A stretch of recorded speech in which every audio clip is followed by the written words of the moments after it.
Hello. Today I want to show you how to change a tensioner on a Prodigy machine. There are basically two types of tensioners. This one here you'll see has discs that can go through it. I don't know if you can see that well. And then we have another style that has a little cage around it that spins here. And this is the rotary tensioner. Either one works just fine. It's whatever you're used to. So today I've got a 3/32 hex wrench, and what we're going to do, I'm going to show you. We're just going to go into the front here. There's a hole right in the front here. You go in until you find the little hex screw, loosen that up, and your tensioner should just come right out. And here's what the disc tensioner looks like with the two discs that goes in between. You can see they can be separated. Well, let me get in the camera. You can see they can be separated. So that's the disc tensioner. And we're going to put the rotary tensioner in. Oops. So get in focus. Okay. So basically, we're just going to put it in the hole here. We took the other one.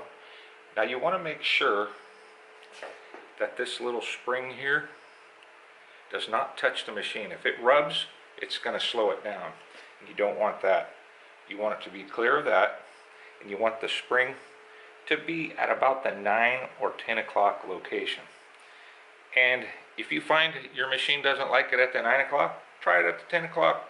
You can move it up a little higher or a little lower, depending on your machine. Some machines like it in a different spot.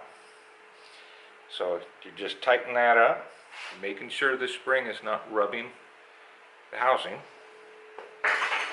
And also,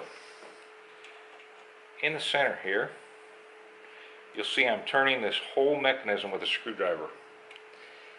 If you do that, it will change the tension on this spring, because sometimes they're pretty tight, sometimes they're fine and it likes it, or sometimes you can take this and you turn it counterclockwise to take a little bit of the pressure off, so the spring tension isn't quite so tight. And see there, I've got a pretty nice light tension, and you can't tell, but I can tell it's a lot lighter. And then you can use those adjustments as well for your stitching problems that sometimes you have. And that's basically all there is to putting on the tensioner. So I've had questions about this, so I thought I would make a little video so you could see how it is. And it's pretty simple to do. And then, like I say, you can move this up or down depending on where your machine is the happiest. But generally around 9 or 10 o'clock. You can go up as high as 11, 12 if it likes it there. That's fine. Anyway, I hope this video helps you. And thank you for watching from Prodigy. And have a blessed day.